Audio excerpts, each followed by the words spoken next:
흡족. 조금도 모자람이 없을 정도로 넉넉하여 만족함. 행복의 실체를 묘사하기에 이처럼 좋은 단어가 또 있을까? 흡족에는 만족이라는 단어 속에 언뜻언뜻 비치는 체념의 그림자가 없어서 좋다. 흡족에는 이 정도에 만족해야겠다는 결단과 비장함이 없다. 형편에 만족하며 살라는 꼰대 같은 이미지도 없어서 마음에 부담이 없다. 책 읽는 다락방의 제이입니다. 나는 행복한 사람인가 알 수 있는 간단한 지표가 있습니다. 저녁에 잠자리에 들어 바로 잠이 든다면 여러분은 행복한 사람입니다. 이 얘기에 공감하지 않으신다면 여러분은 아마 특별한 행복을 찾고 계신지도 모르겠네요. 오늘 소개해드릴 책은 서울대 심리학과 교수이자 행복연구센터 센터장인 최인철 교수가 쓴 아주 보통의 행복이란 책인데요. 책 제목에서 시사하듯이 우리의 행복이란 일상의 사소함 속으로 더 깊이 들어갈 때 느낄 수 있는 것이라고 저자는 말합니다. 드라마 같은 행복, 예외적인 행복, 미스터리한 행복의 비법을 바라지만 그런 건 없다. 진정한 행복은 아주 보통의 행복이다. 가난과 질병의 질곡에서도 마음의 평화를 누리는 초월적인 행복을 꿈꾸지만 수입이 적당할 때, 좋은 사람들과 소소하게 시간을 보낼 때 우리는 행복을 느낀다. 우리 모두 지극히 보통의 존재이기 때문이다. 이 책의 서문에 있는 글인데요. 행복을 일상적인 것과는 다른 어떤 특별한 것일 거라 생각하면서 불행에 훨씬 더 민감하게 반응하며 살아왔다면 우리는 M1대에서 행복을 찾으며 헤매기만 한 건 아니었나 하는 생각을 해봅니다. 이 책은 1부 행복에 관한 가벼운 진담, 2부 행복에 관한 진지한 농담 안에 평범한 일상 속에서 발견하는 행복에 대한 글 61편이 담겨 있는데요. 여러분들이 이 글을 읽으시고 행복에 성큼 다가서기를 바라는 간절한 마음을 담아 본문의 글 몇 편을 소개해드리겠습니다.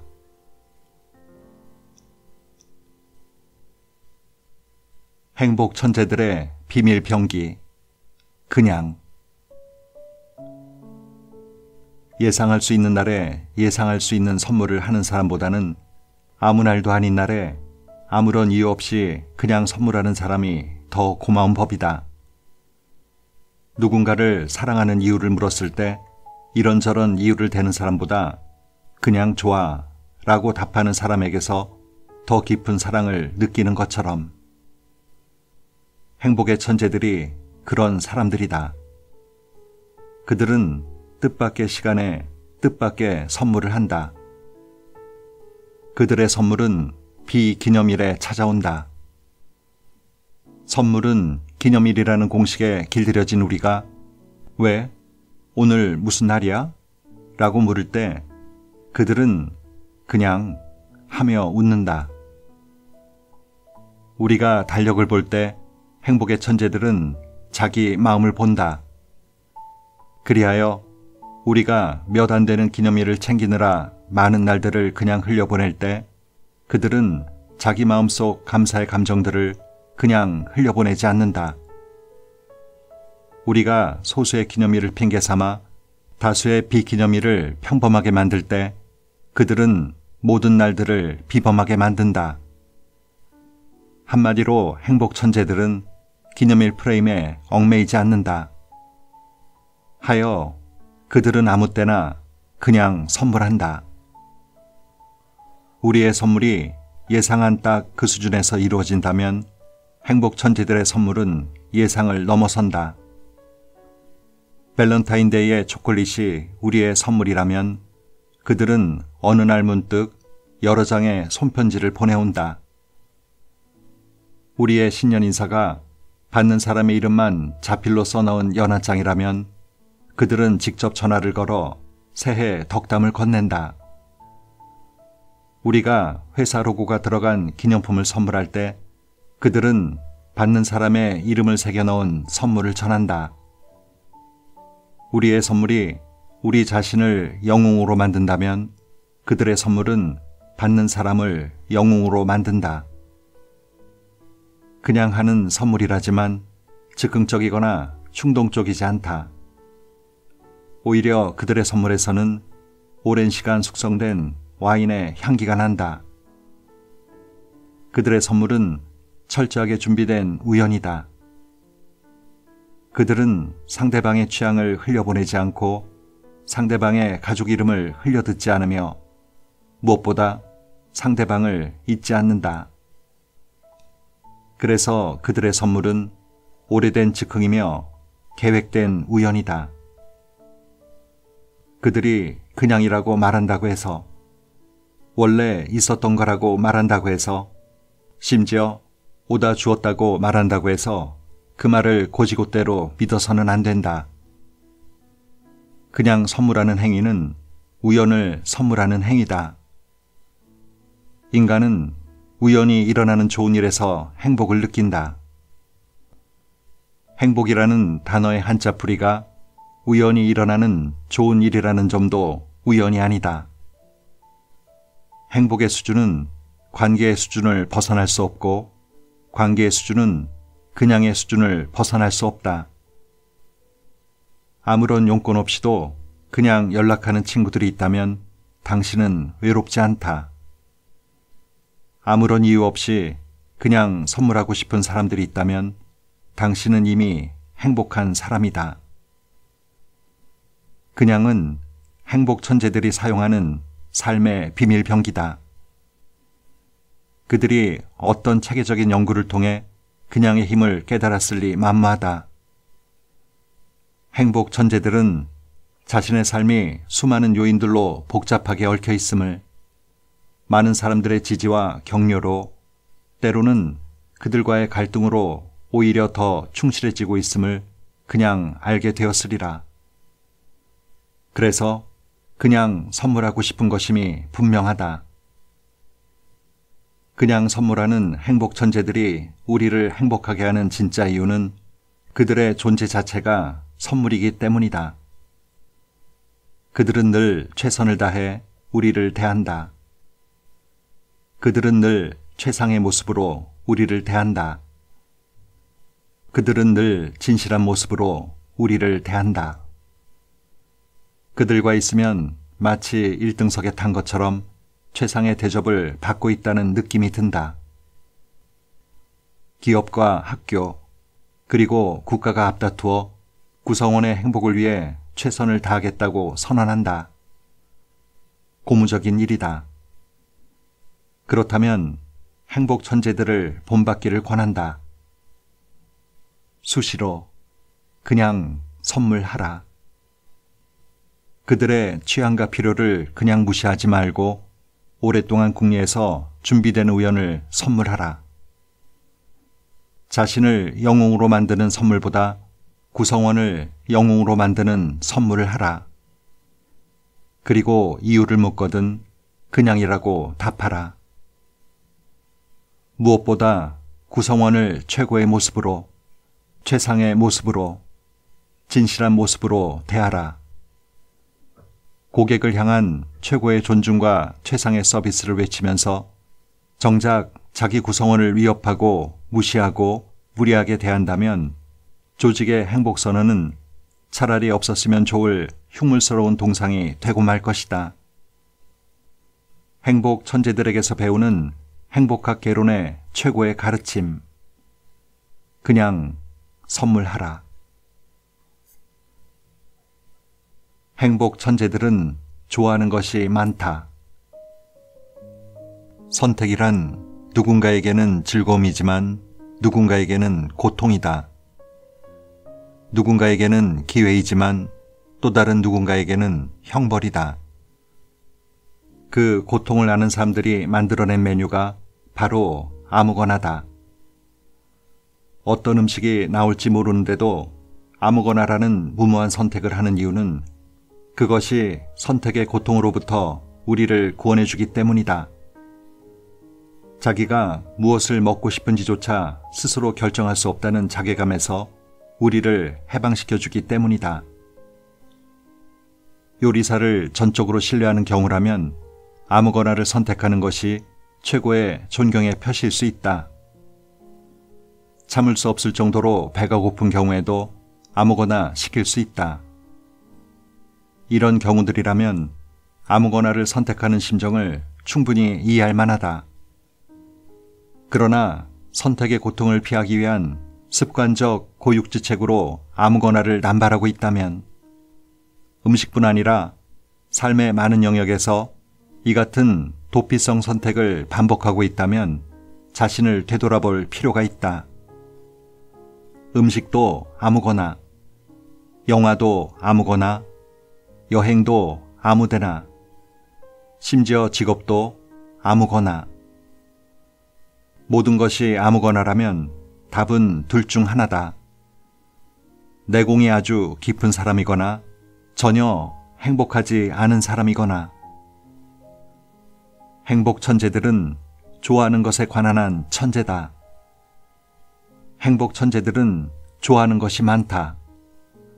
또한 자신이 좋아하는 것이 무엇인지 명확하게 알고 있다. 좋아하는 것이 분명하고 많으면 마음속에 관심이 가득하다. 그러나 싫어하는 것이 분명하고 많으면 마음속에 근심이 가득하다. 싫어하는 사람들, 싫어하는 일들, 싫어하는 장소들을 피해야 하기 때문이다. 행복 둔재들은 싫어하는 것에 관한 한 천재다. 하고 싶은 일은 별로 없어도 하기 싫은 것은 많다. 좋아하는 것을 물으면 아무거나라고 하지만 싫어하는 것을 물으면 단호하게 대답한다. 좋아하는 것과 싫어하는 것에 대한 선호는 선천적이기도 하지만 다분히 후천적이다. 좋아하는 것이 많은 사람과 어울리면 좋아하는 것들이 많아진다. 좋아하는 것이 무엇인지를 묻는 것이 일상화된 사회에서 살면 좋아하는 것들이 명확해진다. 우리가 서로에게 던져야 할 질문은 자식의 학벌이나 통장의 잔고가 아니라 좋아하는 것의 잔고다. 행복 천재들에게는 아지트가 있다. 어쩌면 우리는 습관이 몸에 배도록 노력하라는 가르침의 희생양인지도 모른다. 습관이 몸에 밴다는 말은 어떤 상황에 처하더라도 같은 행동을 반복한다는 의미를 담고 있는데 이 말처럼 억압적이고 틀린 말도 없다. 습관은 몸이 아니라 공간에 밴다. 습관에 대해 버려야 할 가장 큰 오해는 습관이 시간과 공간이라는 맥락에 구애받지 않는 행동이라는 착각이다. 습관은 일정한 시간과 장소에서 반복하는 행위다. 시간과 장소에 상관없이 반복되는 행위가 아니다. 묘하게 거기만 가면 자연스럽게 하게 되는 행위가 습관의 본질이다. 따라서 공부하는 습관이 몸에 밴 사람이란 장소를 불문하고 공부하는 사람이라기보다는 일정한 시간에 일정한 공간으로 가는 사람이다. 공부하는 습관을 갖게 해달라는 부모님의 소원을 성취해드리기 위해 자기 방에 스스로를 감금한 채 자괴감에 몸부림치는 존재가 아니라 늘 같은 시간에 동네 카페나 독서실 같은 장소로 무심하게 떠나는 사람들이다. 공부하는 습관을 길러주는 부모란 공부하는 본보기를 보여주기 위해 아이 옆에서 억지로 책을 읽는 존재가 아니라 공부가 잘 되는 장소로 아이를 떠미는 사람들이다. 자원봉사를 하는 사람들에게 봉사의 계기를 물으면 가장 흔한 대답은 권유를 받았다이다. 누군가가 함께하자고 제안했기 때문이지 인류애가 갑자기 생겨났기 때문이 아니다. 행복 천재들은 마음을 다잡기 위한 결심만 하는 것이 아니라 일정한 시간에 일정한 장소로 간다. 그들의 행복 습관이 공간에 배어 있기 때문이다. 행복 천재들은 오해하지 않는다.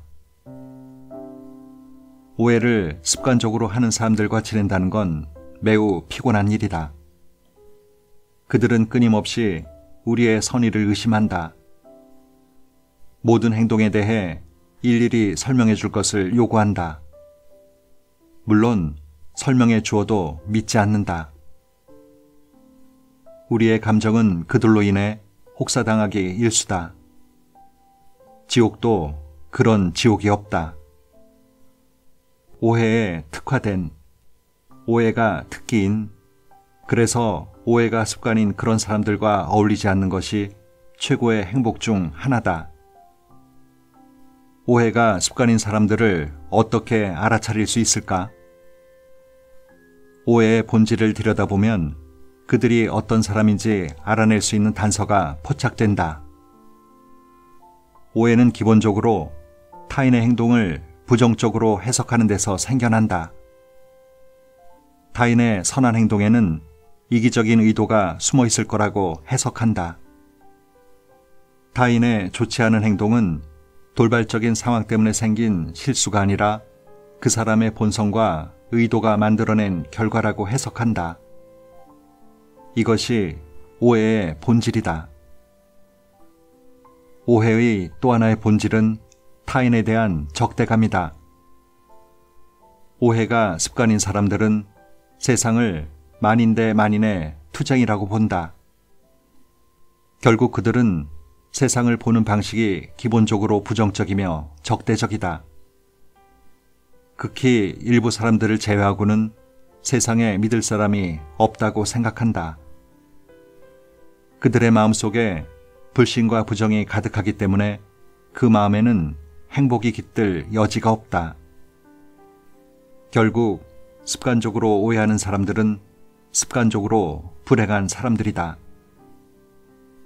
심리학 연구에 따르면 행복한 사람이 그렇지 않은 사람에 비해 타인을 평가할 때 관대하다. 이들은 타인의 행동을 가급적 긍정적으로 해석한다. 예를 들어 누군가가 자신에게 도움을 요청하면 정말 그 도움이 절실하게 필요한 상황일 거라고 생각한다. 반면에 행복하지 않은 사람은 자신을 착취한다거나 자신을 호구로 본다고 의심한다. 누군가가 자신에게 선의를 베풀면 행복한 사람은 그 마음을 고마워하지만 행복하지 않은 사람은 상대방을 경계하거나 의심한다. 오해가 습관인 사람들을 멀리해야 한다. 혹시라도 그들로부터 침투된 오해균이 있다면 타인의 선의를 믿는 것, 그리고 타인의 행동이 실수였을 수도 있다는 생각의 여유를 갖는 연습을 해야 한다. 무엇보다 오해하지 않는 사람들과 어울려야 한다.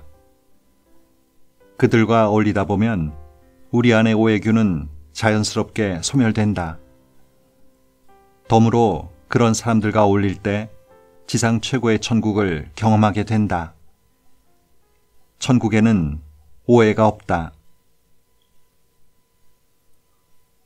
Overweight, Overthinking, and Overstuff. 불필요한 살을 버리기 위해 다이어트를 하고 불필요한 생각을 버리기 위해 수행을 한다. 그것 말고도 버려야 할 게 더 있다. 거실 한 구석을 차지하고 있는 신문과 잡지들, 냉장고 안에 언체로 쌓여있는 음식들, 책상과 옷장을 가득 채우고 있는 잡동사니들. 언젠가는 쓰이겠지라며 오랜 세월 우리의 공간을 버젓이 차지해온 그 용처불명의 잡동사니들을 버려야 한다. 버릴까 말까? 그 망설임도 버려야 한다. 마침내 하나하나 버리기 시작하면서 당신은 뜻밖의 즐거움을 경험하게 된다. 그렇게 하나하나 버리다 보면 소중하지만 정작 오랫동안 잊고 있었던 것들을 다시 찾게 될 때도 있다. 몇 년 전에 적어둔 참신한 다짐과 아이디어들, 영감을 주었던 CD와 책들. 행복은 마음을 관리하고 정리하는 일이다. 묘하게도 마음 관리는 공간을 정리할수록 쉬워진다. 고통에 임하는 자세. 때로는 사실 자체보다 사실에 대한 우리의 생각이 더 중요하다. 어떤 사람은 고통을 전혀 경험하지 않는 것이 행복의 필수라고 믿지만 어떤 사람은 고통의 부재가 행복의 필수라고 믿지 않는다. 연구에 따르면 고통의 부재가 행복의 필수라고 믿는 사람일수록 행복 수준이 낮은 것으로 나타났다. 실제로 이들은 스트레스 상황에서도 훨씬 취약함을 보였다. 스트레스가 없어야 행복한 것이라는 믿음 탓이다. 반대로 고통을 행복의 일부라고 인정하는 사람들은 행복 수준이 높은 편이다. 이들은 스트레스 상황이나 좌절의 순간에도 쉽게 무너지지 않는다. 지금 잠시 힘들지만 그렇다고 불행한 것은 아니라고 믿기 때문이다. 행복은 고통의 유무가 아니라 고통에 임하는 자세에 의해 결정된다. 조금 아쉬울 때 멈추기. 추억은 편집된 과거다. 현재 프레임으로 몇 번씩 쓰고 지우고 덧칠해가는 동안 과거는 시시각각 다른 모습을 띠게 된다. 과거를 회상할 때 우리는 실수를 저지른다. 어떤 경험이든 라스트 씬에 의해 우리의 회상은 왜곡되기 마련이다. 여행지에서의 마지막 밤이 아름다웠다면 여행은 아름다운 추억으로 남고 끔찍했다면 끔찍한 추억으로 남는다. 한 달을 사귄 사람이든 1년을 사귄 사람이든 이별이 아름답지 않으면 사귄 기간은 의미가 없다. 사흘이나 한 달이나 마지막 날이 좋지 않으면 여행에서의 경험들은 빛을 잃고 만다. 심리학에서는 이를 지속기간 무시현상이라고 부른다. 그러니 이렇게 해보면 어떨까?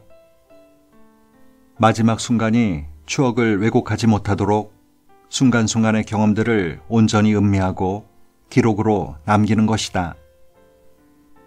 엔딩의 폭력으로부터 우리의 보석 같은 순간들을 지켜내야 한다.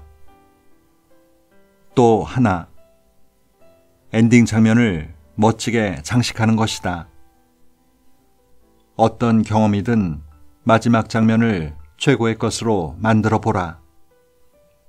여행의 마지막 날에 가장 멋진 식사를 하고 가장 여유로운 시간을 보내는 것이다.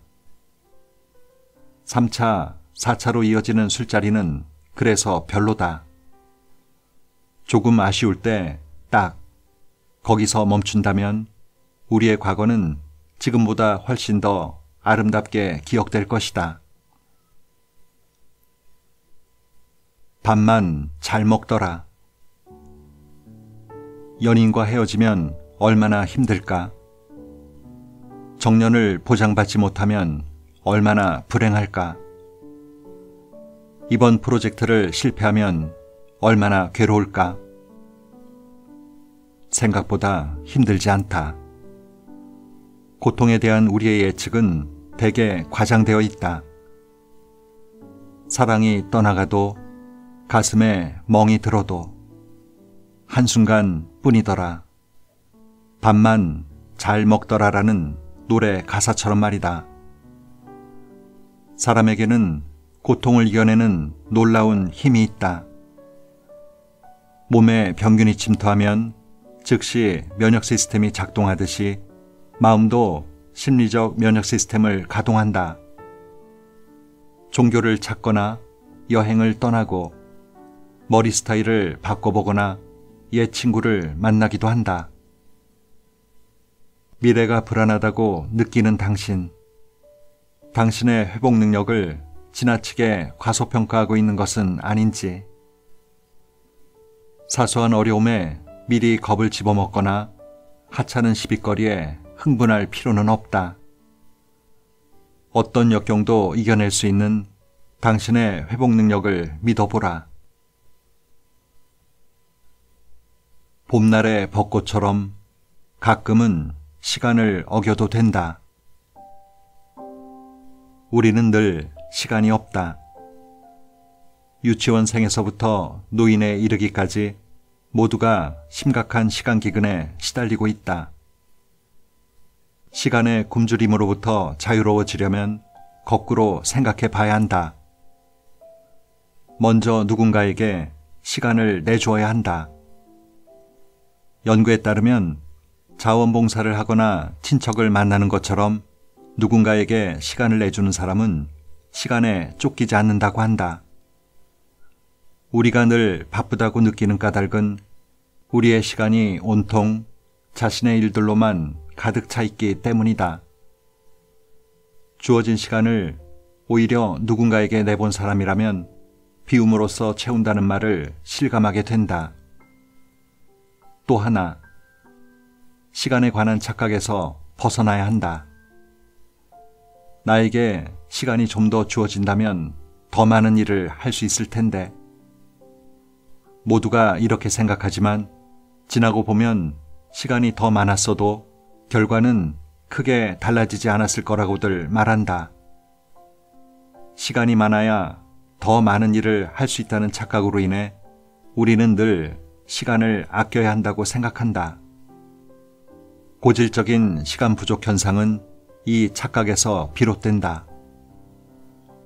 시간에 대한 강박으로부터 벗어나야 한다. 봄날의 벚꽃은 언제 꼭 피겠다고 약속하지 않는다. 작년보다 보름 늦게 혹은 열흘 일찍 피기도 한다. 그래도 된다. 별 탈 없이 아름답기만 하다.